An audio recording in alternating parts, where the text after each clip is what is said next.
Welcome back to Church and State, where we are once again joined by Sean Wright of the WM Review to discuss his lengthy reply that is, to Father Thomas Crean titled Zero Marks, Why the Conciliar Synodal Church is Not the Catholic Church. Sean, thanks for being here. Hello, Stephen. Thanks for having me. I can't remember whether it was to you last week or to someone else who I was speaking to, but I kind of regret that Father Crean has been dragged into this to some degree, because as I mentioned in the first show, got respect for Father Crean. He's leaves a good odor behind him in the places he's been, as I think I said before, and in a sense, his contribution was the springboard for writing this that I think needed to be written anyway. But it's unfortunate to a degree that his name is attached to it in the way it is. Then again, he did draw first blood, so there is that. Yeah, very important to note for sure. We want to be respectful. We're arguing with ideas and principles, not so much with persons. I think that's something that I perhaps am carried away with at times, dealings with threat ink and whatnot. But really, we're talking about ideas and wanting to have the truth defended and Catholic moral principles upheld, and that's what we're getting at here. So in case you've liked the last several episodes, I think we're now on episode 4 of this series. I've made a playlist, and you can go to the YouTube channel and check out the previous installments where we talk about the other aspects of Sean's essay. And today we are now turning to the section, chapter 3, on Catholicity. Last week, though, we were talking about holiness. Sean, you want to get us up to speed and kind of bridge the gaps here as to why we're now going into Catholicity? Sure. So, as we said before, the thrust of Father Crean's original piece is a very common argument, which is that the Conciliar Synodal Church is the Catholic Church, and we know that because it has the papacy, and that's what makes it visible. And so there's the visible church, and anything else is not the visible church, and therefore is wrong, essentially. And he obviously expresses that in greater length and so on. But the glaring omission, to my mind, is that this is not the only thing that makes the church visible. In ordinary times, it is certainly the most easily recognizable character of the church is the papacy. By ordinary times, I mean when there's no alternative claimant to the papacy, for example, or there's no other explanation as to what's going on. And this is those 2 points there, aside from the fact that we're living in a period of incredible religious revolution, unlike anything we've ever seen before. So that general context, coupled with the fact that there are, I must insist, credible, at least, arguments for the vacancy of the Holy See, means that we have the equivalent to an alternative claimant. It's an alternative idea, essentially. So to say there's the papacy, therefore there's the Pope, therefore there is the visible church, is simply begging the question. There are other aspects which make the church visible. What is essentially going on there is Father Crean and those who make similar arguments are saying we have a man who materially succeeds to the papacy, and we'll talk about next time why I say materially succeeds, why that's an accurate description of what Father Crean's saying. Therefore, that's the church. But a material succession to the papacy, when there are alternative explanations going on in a climate like ours, is just inadequate, especially as the visibility of the church is made primarily visible by the 4 marks of the church: the unity, the holiness, the Catholicity, and the apostolicity of the church. Obviously, as I said, the material succession to the papacy is something that would pertain to that 4th mark, which we'll get onto. So we've talked about the other 2, and now here we are on Catholicity, which is a really interesting mark, I think. Here you have to take a different approach to it to how we did with unity. It's quite similar to how we approached holiness, but that's the general kind of lay of the land here. Yeah. There's a lot of arguments to unpack, and I think the few people who are trying to grapple with this obviously are meaning well. I think there's probably some others who are I wouldn't say bad actors, but really who are commenting, who probably have not really studied the issue in depth. And so I hope that this series is appreciated by those, especially who are interested in this topic and are appreciative of your efforts, even if they disagree with you, because, you've put a lot of effort into this. This mini book you've put out here is over 30,000 words, and eventually it will become a book, as you've mentioned in previous episodes. But I first want to mention, because when we hear the term holy or Catholicity means universal. I don't know if everybody understands that. And the first thing I think of is how the post-Vatican II church, religion, whatever you want to call it, there is a distinct lack of universality. And what I mean, or at least when I think about it, is what the title here on the screen says. This is an article from LifeSite News. Cardinal Muller was saying that the German Synodal way seeks totalitarian ideological dominance. And what I think of is how in Germany there's the German Catholic Church. This is how we practice Catholicism here, and it's very synodal, totalitarian, as he says, manner, which is really just bringing in worldly pro-LGBT ideology, etc. And then you have, like, after the post-war years in the 70s and 80s in Latin America, where social justice ideology really took shape and really ingratiated itself into Catholicism in the Southern Hemisphere.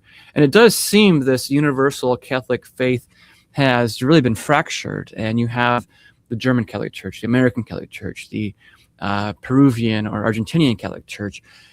So I guess my first question is that what you're talking about here when we're talking about Catholicity, or how does that relate to this subject, which we'll get into for the rest of the episode? It's definitely related. So Catholicity is very closely related to the property of unity, which we discussed in the first part, and which we established is absent in the Conciliar Synodal Church. I suppose we should redefine again what we mean by that. It's the body of men who recognize Leo XIV and his recent predecessors as their supreme religious leaders and are recognized as being in good standing with him. That's how I've defined it in this piece. That's the definition I'm working with. Okay, so the property of unity is absent there. It's the Catholicity, the universality of the church is a universal unity in a sense. It is a society which is what's diffused. It's not just a collection of people. However, it isn't uniformity. That is important to recognize. And it's universal, it's Catholic in the sense that all men of all nations have a right to and are obliged to enter the church. But their own national characters are going to affect how it's expressed to some degree. So if you look at one of the periods of history that we keep returning to here, the 19th century England, there was a sense there that the way Englishmen practiced the Catholic religion was different to how Italians did, in the sense that they preferred different books of devotion, different expressions. Again, all this idea of the national character leading to different expressions, but expressions of the one faith. So unity.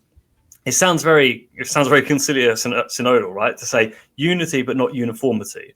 Mm-hmm. However, as the example I was giving you before we came on here, Stephen, if you go into Starbucks and order a latte, you could select from a variety of different syrups to go into it.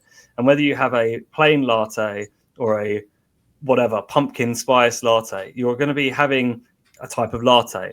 But if you order a cup of tea or something else, that's a different drink. Okay, so there's flavors, I think, are an acceptable way of putting it, but not actual disunity, not a different species altogether, or genera even. Yeah, that seems to me exactly what's actually happened, though, because there are seemingly almost doctrinal deviations from country to country, where you have the Latin, you don't have the Latin Mass anymore, uniting all of the faithful throughout the world. You have, as Summorum Pontificum says, various cultural norms are to be incorporated into this liturgy, and I think over time you've seen various sinister infiltrators who have gotten to the tops of these organizations, again in Latin America, Germany, etc., and really do change the expression of the faith itself to a very serious degree. They change the faith itself, and so it's natural that the expression is different. Yes, that's absolutely right. Well, let's go back then to the article, and you start out here by clarifying Catholicity means universality, which we just mentioned, but you also say theologians distinguish this into Catholicity de jure and de facto. So you again quote Cardinal Billot, one of your favorites. What do you mean by those two terms? Sure. So Catholicity de jure, we could say, is the underlying reality that Catholicity de facto manifests. They both pertain to the property, but de jure is the sense that it's the idea that the Church is for all men. She has the right to go everywhere and do whatever is necessary for her mission, and all men are obliged to enter her. There is no means of salvation outside of the Church. She is the destined means of salvation for all men, and that is absolutely crucial, because that's what's missed to some degree when we think about Catholicity solely in terms of Catholicity de facto. That's the diffusion. Catholicity de facto is the diffusion of men. You mentioned Cardinal Billot too. You want me to read this? Yeah, sure. So Cardinal Billot says it's also not just the fact that it's everywhere. It's also that it has to. It's the same religion throughout time as well. Mm-hmm. So if there's a rupture with the historic religion, then of the two bodies that are left over, the one that is in rupture with the historical religion in terms of its doctrine and so on, that's the impostor. I'm currently working on on some commentary for a text from Journet, which is really interesting about this topic. Although he deals with it under apostolicity as a note, but it's very relevant to this, because he's talking about what do you do when there's a rupture between two bodies? How do you identify the true body? But that does pertain, I suppose, more to the question of apostolicity and unity. But the diffusion itself is really important to understand exactly what that means, because once you understand exactly what that means, some of the confusions and problems fall away, right? So it doesn't mean that it's the biggest church or biggest religious society in the world. It means very specifically that there will always be a considerable number of men in a considerable number of countries, right? That's what it means. Yeah, because obviously it wasn't always that it took the apostles to go throughout the world, leaving from the Holy Land, over to Asia, all the way to Rome. And with time and obviously with the blood of the martyrs during the early church, as well as the preaching of the gospel during the Great Middle Ages, we've seen that diffusion. And I think now there's actually some people, who some people think we're entering this sort of biblical apocalyptic times where the Gentiles have been preached to, and we're at an era now where we're coming seemingly to some sort of ahead with some of that stuff. I don't know if you want to comment on the growth of the church or where we're at biblically, even maybe right now. Yeah, so theologians do recognize that the initial promulgation of the church and that period immediately after Pentecost was an initial period, and that after the church spread, she is to retain this Catholicity in the sense that I mentioned it, that there must always be a considerable number of men from a considerable number of countries, and that they must exist it must always exist as a society in various parts of the world. I think it's interesting if you look at what's written, certainly with Father Berry, he acknowledges that he seems to acknowledge that there must always be as I said, I'm just going to repeat these same phrases, considerable number of members scattered far and wide throughout the world, he says. But he says that the church must exist as a society in various parts of the world. So I think it's important we kind of understand that. So the Japanese Catholics, for example, that they're an example that people like to bring up in order to be gung-ho about not receiving the sacraments, basically. And I don't want to do that here. But I think that period is massively over-romanticized, but let's work with it for now anyway. If we imagine that group of lay Catholics in Japan there, with no ordinary pastors over them, except in the sense that there was the Pope in Rome, and there was probably a bishop who was in charge of, probably Propaganda Fide was nominally in charge of them, but they had no access to them. They were in a sense a body of men who lacked an authority immediately exercising authority over them, and yet they remained Catholic, right? In the sense that, all other things being equal, which they weren't because there was annual apostasy and so on. But you see what I mean here, that it's possible to knock out the leadership of a group of people, and that doesn't make them not Catholic anymore. So do you see what I mean? So yep. Leadership is necessary. Authority is necessary. The absence of authority being exercised leads to chaos, as we see. But in itself, the church must exist as a society in various parts of the world, but it doesn't follow that there has to be an exact alignment between where the church exists with living authority being exercised and where those members are. The question of what as a society means is kind of it's an interesting question. It's a bit thorny. I deal with it in a really long footnote in this piece, in this chapter. I suggest we don't get into that, but it's worth looking at. I think the question of what it means to exist as a society. Right.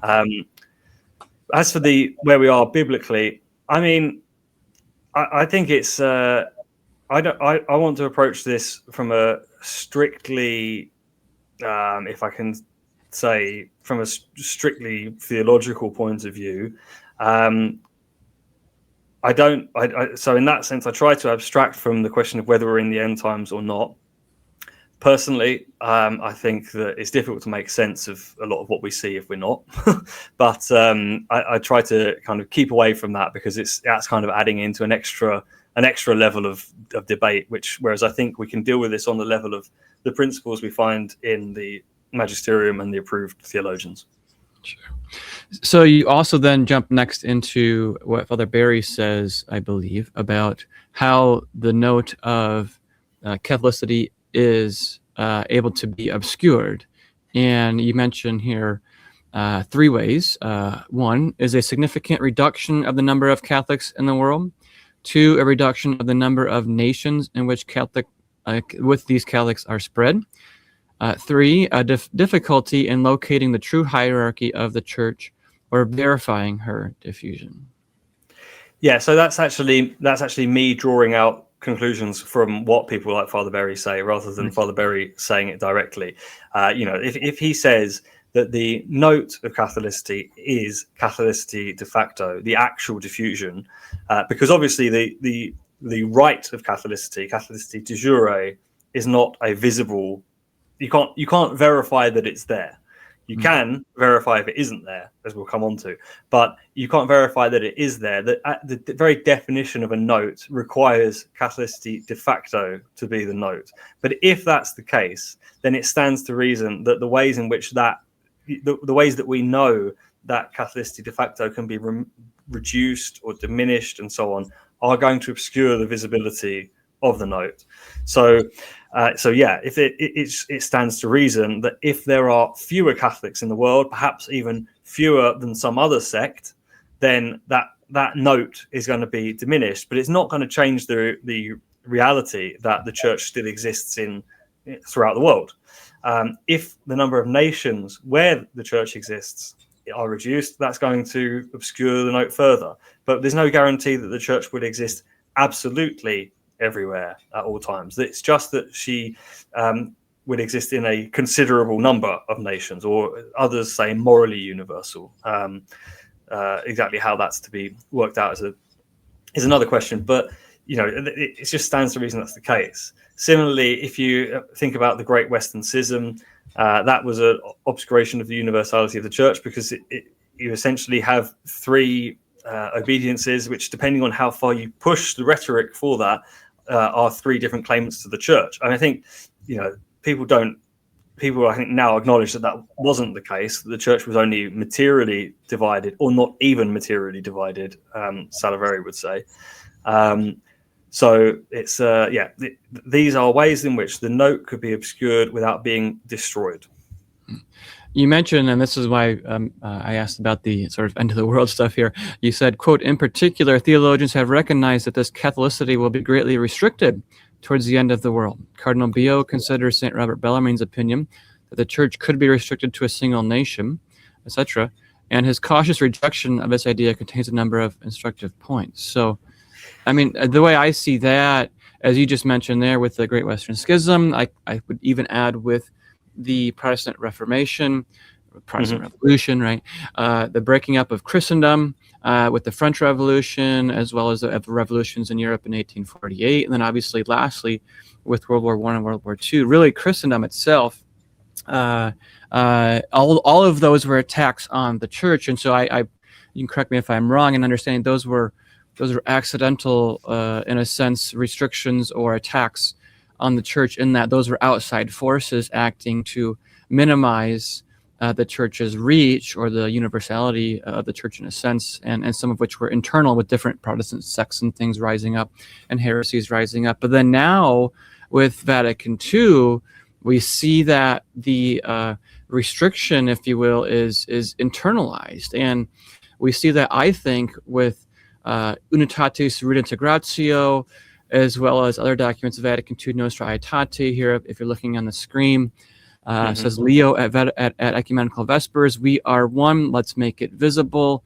I'm going to bring up another thing on the screen here, where this was a document put out by evangelicals and Catholics in the 1990s, and this was something that Ted Cruz just talked about. And this statement was put out by really Americanist Catholics and evangelicals who wanted to just simply work together for political gains. And here's what they said, quote, there is a necessary distinction between evangelizing and what is commonly called today proselytizing, or, quote, sheep stealing. We condemn the practice of recruiting people from another community for purposes of denominational or institutional aggrandizement. So they are saying, to try to convince somebody, the Catholics who signed on to this, George Weigel among them and others, that to try to persuade someone, to bring them into the sacramental life, to live according to the true faith, is sheep stealing and institutional aggrandizement. So we've internalized this, and now they are basically saying, do not go and make the Catholic faith universal. Do not go out and try to bring souls to the one true church. Yeah, this isn't. When I read this document, it was the most appalling thing that I've read in years, and I think it's an apostate document essentially. It's a document that's signed by a number of, as you said, kind of leaders in American Catholic life, and so in a sense it commits them, but nobody else. Right. It is interesting to see some of the parties there getting kind of aggrieved that the rest of us don't sign on to this apostate documents, ideas and so on. As if we should. Why? Because they signed it. But as we'll see as we kind of carry on here, this document is the sentiment in this document appears in others that are much more significant in terms of where they've come from, and to the extent to which we can say that the Vatican, the Conciliar Synodal Church, has committed itself to these ideas, and that's a problem. Yeah, well, I think you bring it up here, the Dicastery for Promoting Christian Unity in, I forget which year this was, but it's 1993, the Bellamond Declaration, which was an agreement between the Vatican and the Eastern churches. Can you expound upon that? Yeah, sure. So I think this is where approaching this note of the church is similar to how we approach the note of holiness. With both of these notes, it's not sufficient that there are a large number of men who are holy, or that there are a large number of men who are Catholics, even if we were to say real Catholics, throughout the world. There has to be that's manifesting something else that has to be present. In the case of holiness, as we talked about last week, what has to be present are principles of holiness, an idea of what holiness is, the means of inculcating and spreading this holiness within the organization that's claiming to be the church, and the fact that these means are indeed employed by the members of this church who are holy. There has to be a link between the holiness and the principles in order to say that this is manifesting a holy society. With Catholicity, the diffusion has to be a manifestation of the Catholicity de jure, of that idea that the church is destined for all men, and it is destined for all men. So when I said earlier that you can't treat Catholicity de jure as a note because you can't see that it's present, but you can see that it's not present, what I meant by that is it would be verified to be absent, not difficult to see, but verified to be absent if that very concept of Catholicity is itself rejected and denied and disclaimed. If, for example, evangelization is rejected as a sin, or if large groups of humanity are told they don't need to enter the church, or if they're treated in such a way that is clearly manifesting that idea. And as we're going to see, that's exactly what's happened. I mean, it's notorious that the last few papal claimants have talked about proselytism and rejected it. We know that Francis called it solemn nonsense and so on. There's some weak attempts to distinguish proselytism from evangelization, but it's clear that they mean the same thing. But even someone like Eric Sammons, who wrote that book a few years ago, Deadly Indifference, if we look at its subtitle, How the Church Lost Her Mission and How We Can Reclaim It.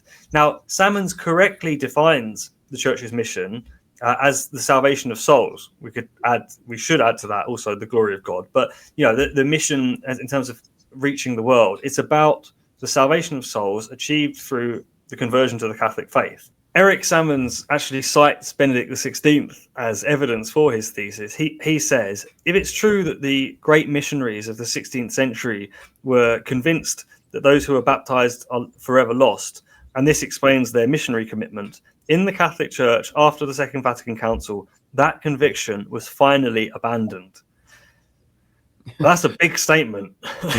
Yeah. And he goes on and he talks about the different things, but he never contradicts it. He doesn't, so this is what happened after Vatican II, is the sense that people can be saved in other religions, and there are groups of men who are essentially not obliged to enter the church. Our friend American Reform, he produced a absolutely stunning text from Paul VI the other day, in which Paul VI says that these people are already in the church, which is a new layer of denial of it, essentially. But Ratzinger looks at different ways of explaining this in terms of that kind of idea, or the anonymous Christian idea, but he gives no answer. So what's abandoned here is not that baptism is necessary for salvation. What's abandoned here is Catholicity de jure, and so there is no because he's not recognizing that that's what it is. Ratzinger can't provide an answer to it. There is a explicit, as we will see, rejection of Catholicity de jure in the Conciliar Synodal Church. Well, it reminds me of, I think it's the line, I forget which document it is in Vatican II. It might be Gaudium et Spes, where, and I know John Paul amplified this a lot during his own time, that because Christ became man, he therefore united himself in a certain way to all men.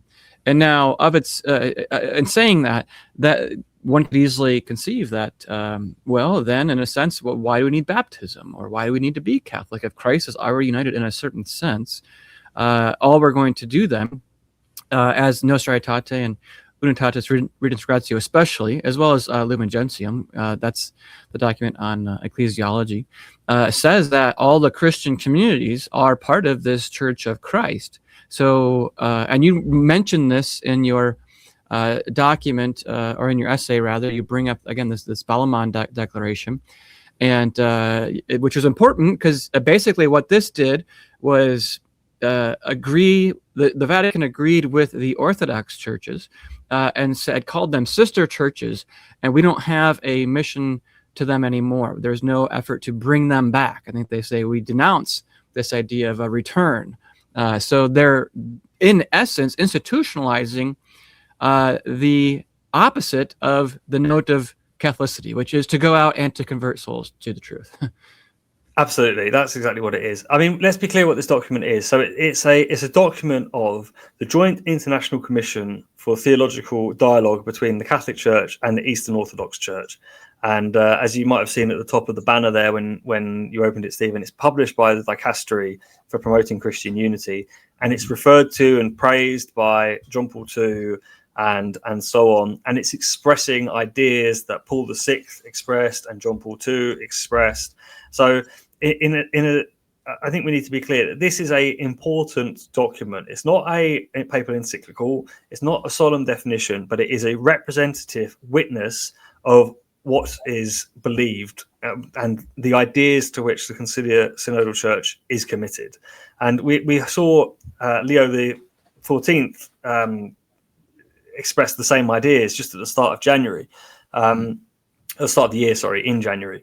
He said, "The Church does not engage in proselytism. Instead, she grows by attraction, just as Christ draws all to himself by the power of his love, culminating in the sacrifice of the cross. So the Church fulfills her mission to the extent that, in union with Christ, she accomplishes every one of her works in spiritual and practical imitation of the love of her Lord."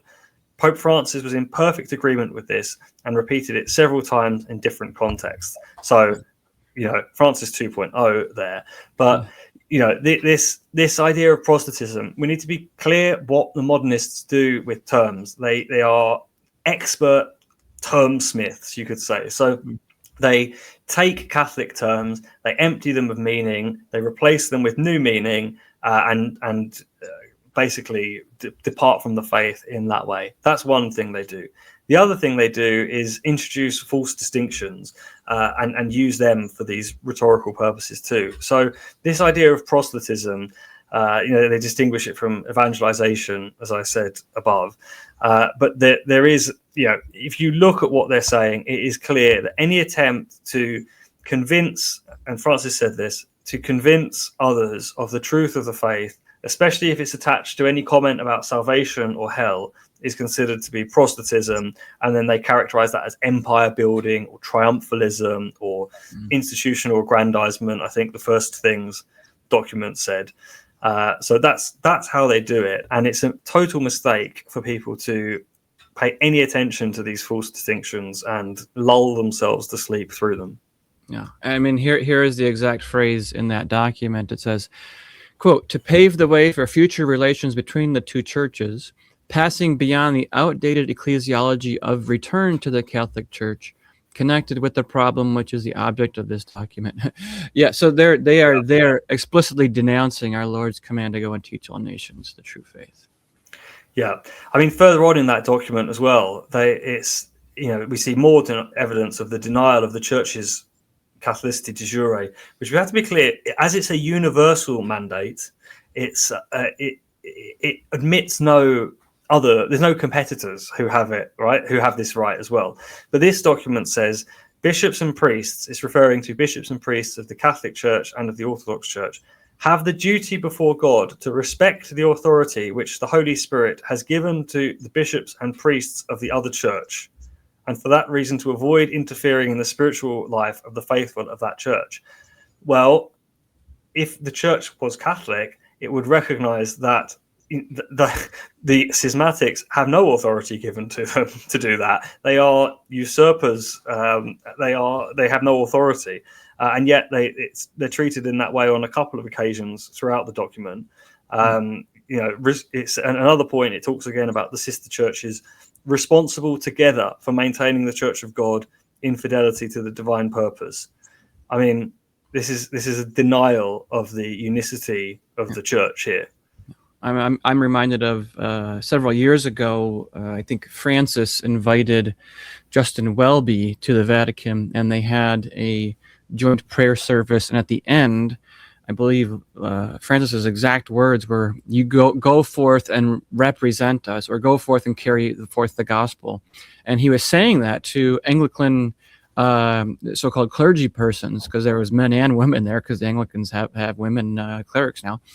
And so how that is the inversion of what what the church has always understood. Because to his credit, here is an English bishop I quoted on Twitter just the other day. This is what the Catholic faith is here, in opposition to what we've just been quoting a couple minutes ago.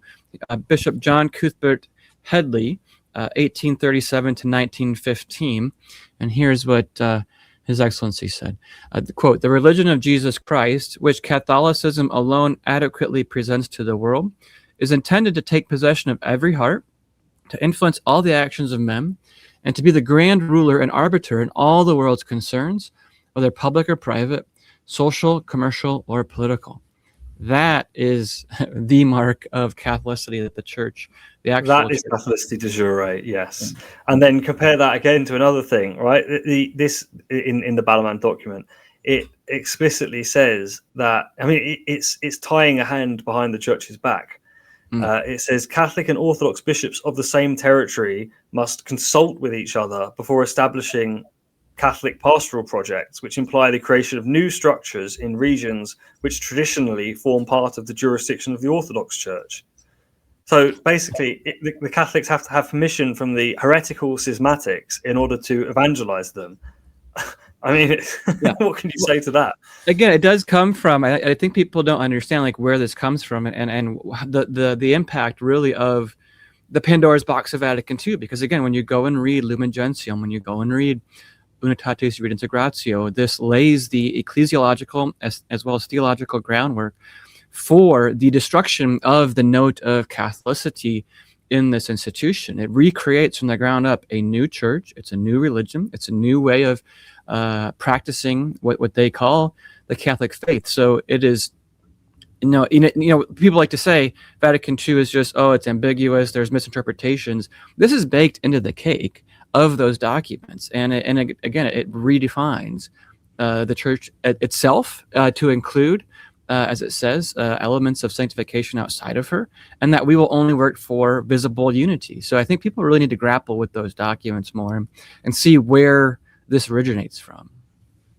Yes, exactly, and it's the codification of what you were saying before, Stephen. Of we see these splits and we see these fallings away from the church, and then basically what in the Protestant Reformation and the revolutions and so on that you mentioned, and what it is an attempt to impose a legal unity without regard for a unity of faith. That's the essence of it. So all the talk that we hear of full communion and so on, it's all abstracted from a unity of faith. Nobody thinks that's important in that milieu, it seems. That's the impression that you get, that what's important is that somebody else tells you that you're a Catholic, regardless of whether you are or not, regardless of whether you practice the faith, profess the faith, and so on. It's a new church, exactly as you said.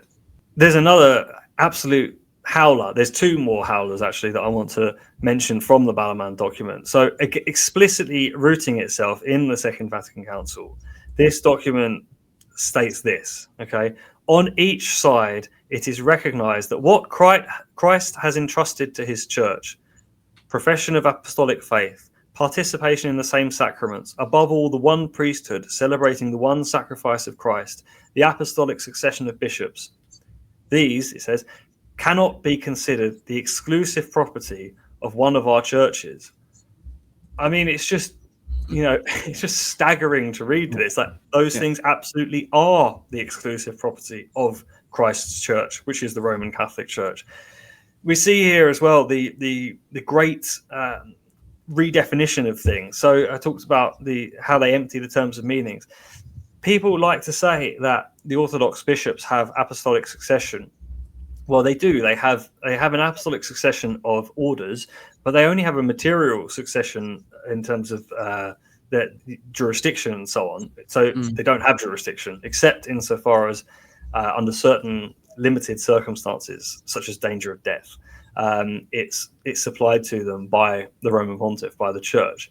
But to say that the profession of the same faith, they don't have the faith. They are heretics. Okay, they are, perhaps there's individuals who might have somehow retained the supernatural virtue of faith and so on. But speaking in the general, which is what we have to do, they don't have the faith. They have no reference to the magisterium of the church, which is a necessary condition for the assent of faith. So how can they possibly say that? But this is the heart. You hear this so often amongst conservatives, that they say, oh, they have the Holy Eucharist, they have apostolic succession, and then they quote Ratzinger saying they're true particular churches, and so on. But this is a shocking denial of traditional Catholic teaching here. The other shocking denial of that is the outright denial of the dogma outside the church. There's no salvation. It's implicit throughout this document. You could only write such a document if you reject that dogma. But here's what it says explicitly. It says, in the search for re-establishing unity, there is no question of conversion of people from one church to the other in order to ensure their salvation. Yeah. And this is just apostasy. Yeah. Essentially, this how as Pius XI refers to it, at least in veiled terms, in Mortalium Animos. It's a denial of the very concept of what would you say? Well, what it is this idea, like you said earlier, the term proselytism has been weaponized to basically mean don't even attempt to try to convince somebody that they're wrong. This is basically the equivalent of someone who is under the impression that 2 and 2 is 5, and the way you're supposed to convince them that it's 2 and 2 is 4 is to build a house according to the principles that 2 and 2 is 4, and then just show them, see, this is what you do when you follow those principles. So you should do that, instead of just telling them, hey, you're wrong. You're going to build a church house that's going to crumble because your equations are off. So they say any sort of attempt to even dispute really is basically a sin against again proselytism, and say this is why it actually is a new evangelization. It is new. They do not say go and engage. It's just literally okay, go and so-called practice this Novus Ordo faith, and maybe people will come, and if they don't, well, that's all right because they're saved anyway. Exactly. I mean, this is what people think. Now, about the status of this document, we touched on that before, but it's a principle of reason expressed in beautifully succinct terms by Pope Felix III, that silence implies consent here. Okay, so this is bear in mind what he says when we think about this document. This is Pope Felix III. An error which is not resisted is approved. A truth which is not defended is suppressed. He who does not oppose an evident crime is open to the suspicion of secret complicity. There's no suspicion here. There's no suspicion at all. These are the principles of the Conciliar Synodal hierarchy. As I said in what was just on the screen, they have not been silent about it. They've praised it. They've endorsed its ideas. They've incorporated it into their teaching. It was explicitly praised by John Paul II in Ut Unum Sint, the encyclical there. This is a important document and an important demonstration that the Catholicity de jure is denied because there's a class of men who are not obliged to enter the church, and that's the Eastern Orthodox. And if you find contrary evidence, that doesn't make this go away. That just means you have contradictions. Yeah, just so people are aware, too, I want to bring up the quotation from Unitatis Redintegratio, which I've been alluding to several times here. Here is what it actually says, so there's proof of this. We're not just making things up. That says in paragraph 11, quote, nothing is so foreign to the spirit of ecumenism as a false Irenicism, in which the purity of Catholic doctrine suffers loss and its genuine and certain meaning is clouded. Now, of itself, that's a fairly good statement, right? We are not to be hiding the truth of the faith. But the very next sentence, this is what Vatican II did. This is Yves Congar and others who wrote these sentences in there to undercut the actually Orthodox sentences. And here's what the next sentence says. Quote, at the same time, the Catholic faith must be explained more profoundly and precisely. Oh, okay, that makes sense. In such a way and in such terms as our separated brethren can also really understand. All right, so now we're getting into the meat of this. Well, when did the church not present its teachings in such a way that the separated brethren couldn't understand? It's sort of curious. Next sentence. In ecumenical dialogue, Catholic theologians standing fast by the teaching of the church and investigating the divine mysteries with the separated brethren must proceed with love for the truth, charity, and humility. When comparing doctrines, another interesting way to say when comparing the truth with error, with one another, they should remember that in Catholic doctrine there exists a hierarchy of truths, since they vary in their relation to the fundamental Christian faith. So a Christian faith, not Catholic faith. So they, again, change all these little phrases here. Lastly, thus the way will be opened by which fraternal rivalry, all will be stirred to a deeper understanding and a clearer presentation. So what they're saying here is, when you engage in ecumenism with others, basically you have to hide the fact the church teaches things that might be uncomfortable for them, such as transubstantiation, such as confession, such as the papacy, and do so in a humble way. Such as the social kingship of Christ. Yeah. So they're saying, you gloss over those things. There's a hierarchy here. Go to the lowest common denominator, and then go together. And that's the principal argument here. So again, that line about the one Orthodox line there that said, go and present the faith in its to not be clouded. But then the very next sentence it says, but be humble, don't be too aggressive, don't be, as they say now, triumphalistic. And that's what we're seeing. Yeah, and I think that's what we're seeing. We're seeing that even too now. And you make this in the next section of your essay about the church's relationship with the Jews. And Archbishop Cardinal Koch, who I believe is a cardinal now, this was from a long time ago because he's always been in this role. Tridentine prayer, not a call to mission to Jews. He's reiterated this multiple times throughout the last 20 years. He's now in a very still in his office there at the head of the Dicastery for Christian Unity, I believe, under Leo, who's kept him on.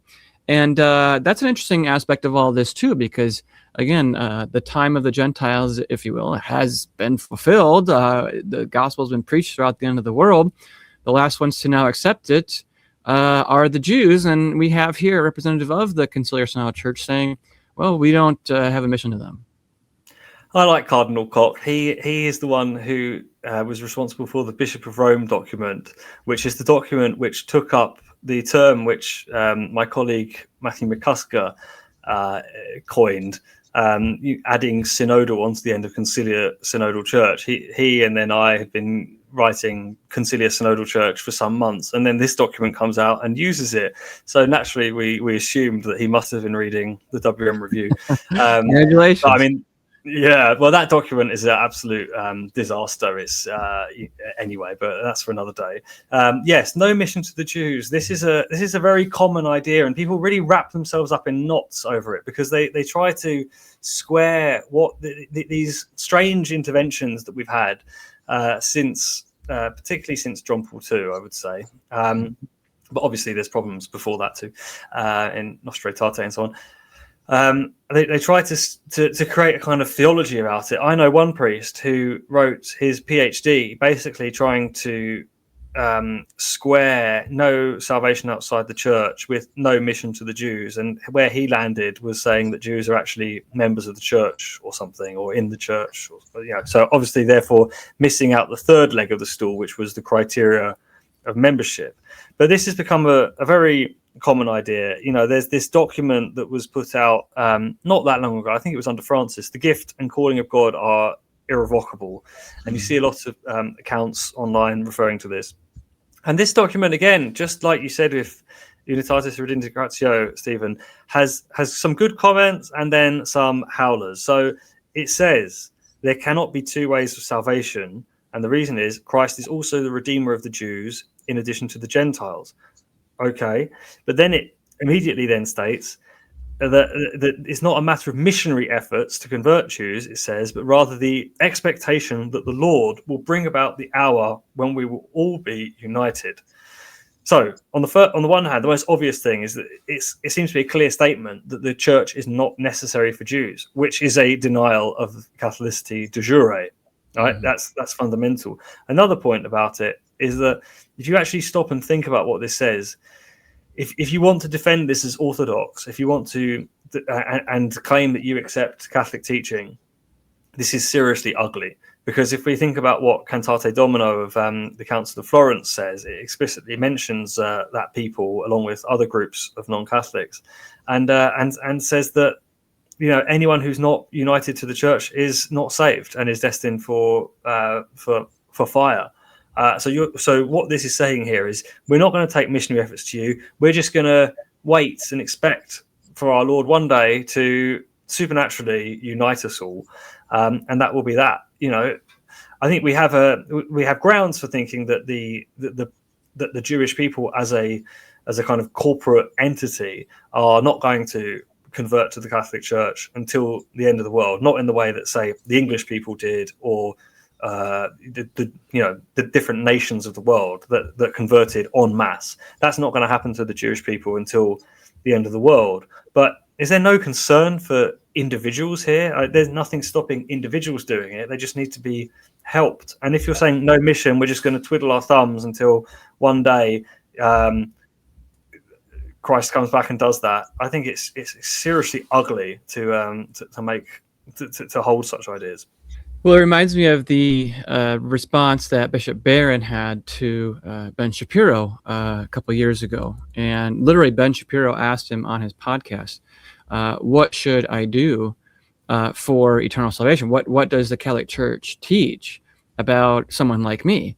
And he literally says, well, Christ is the privileged route, and basically saying that, well, you can be saved, Ben, just continue doing what you're doing.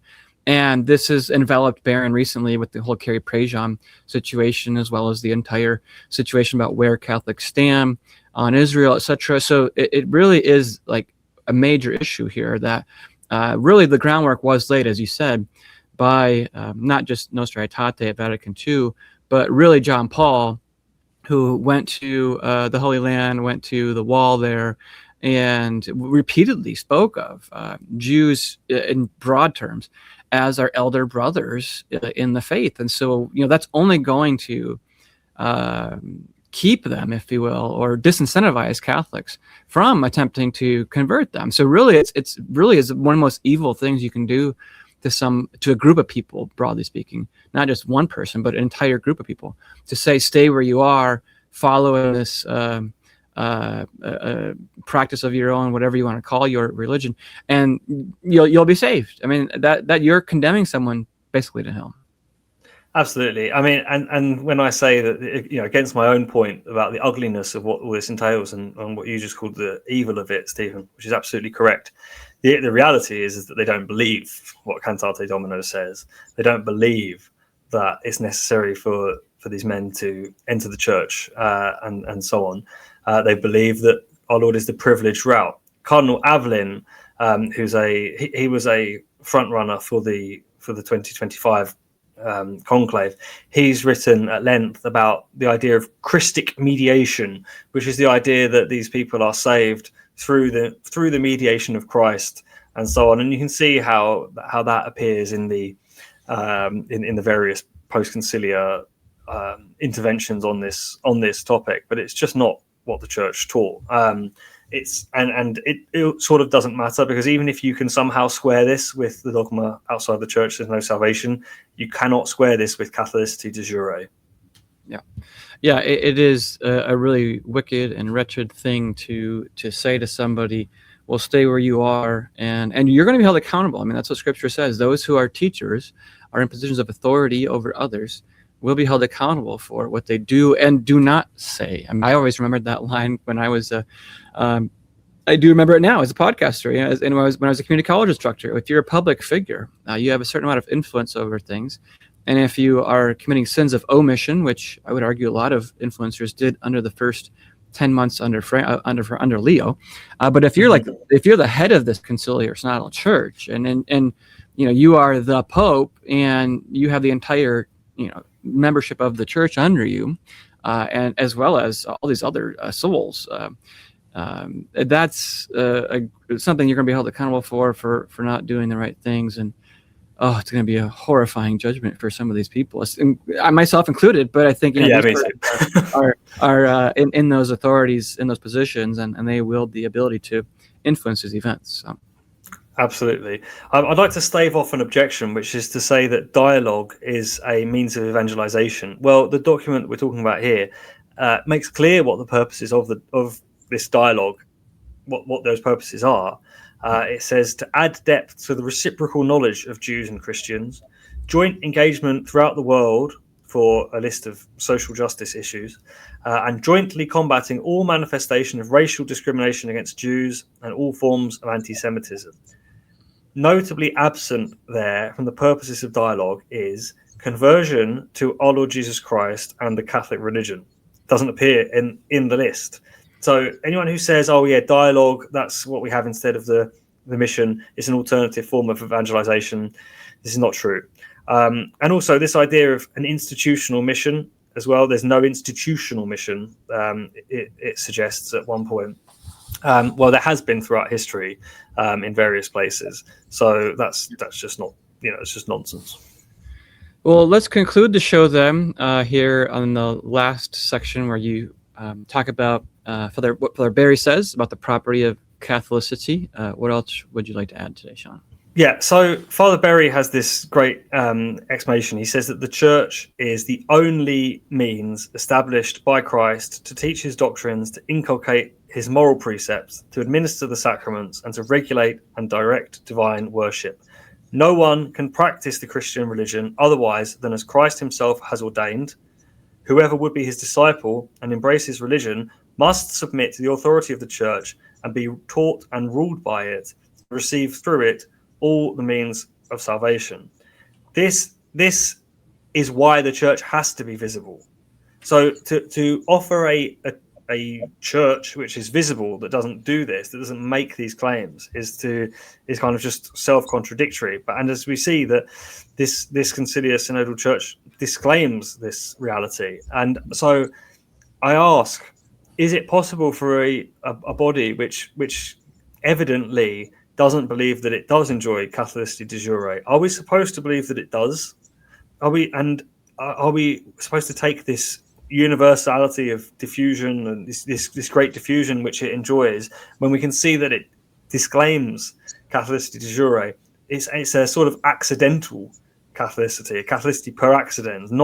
It's not the note, it's not the property. So I drew this to a close by offering Father Crean, my interlocutor here, shall we say, the choice of two things that he could draw from what I had expressed here, and this is what I think are the two options. The first is that, as I just said, the Conciliar Synodal Church has disclaimed Catholicity de jure, and so if it's disclaimed it, if it's openly denied it, and carried on for 60 years as if it doesn't have it, there are no grounds for saying that it does have it. Okay, so that's one option. The second option is that if you think that the evidence and so on that I've produced here doesn't quite demonstrate that Catholicity de jure has been renounced in the way that I claim, it certainly makes the note of Catholicity difficult to verify. It's significantly obscured. Okay, but the whole argument here, if we can call it that, between Father Crean and my response is about the visibility of the church. This note is one of the four means by which the church is made visible, and if we're going to accept that it is made less visible by this obscuration, then you have to concede that other arguments about the obscuration of the church are also possible. You can't say obscuration for me but not for thee, right? So and that's kind of key here, because this is crucial for what we're arguing. We acknowledge that the visibility of the church is less, it's obscured, it's less visible than it was prior to Vatican II, and we're trying to work out what that means and so on. And you can't say no, the church must be perpetually visible if you're then going to rely on obscuration arguments yourself. That's a double standard. Well, thanks for being with us today, Sean. Do you want to give us a preview or a recap of anything we've covered today? Next week, I believe we will be jumping into the chapter 4, the first half of chapter 4, Apostolicity as a Note. Yes, so I dealt with apostolicity across 2 chapters because it's definitely the most thorniest question of our time for those who wish to claim that the see is vacant and that the Conciliar Synodal Church is a different church and is not the Catholic Church. So the first chapter deals with apostolicity as a note. The note is the succession. in particular a material succession, which evidently, as I already said earlier today, the Conciliar Synodal Church has an appearance of a material succession. Can't argue with that. And so it's basically teasing out what that means and going from there. Then the next part is about the property of apostolicity. Again, the same way we approach this question here and the previous one. If the property is denied, if the property is verified to be absent, then what appears to be the note is nothing. It's not sufficient in order to claim that the church is visible.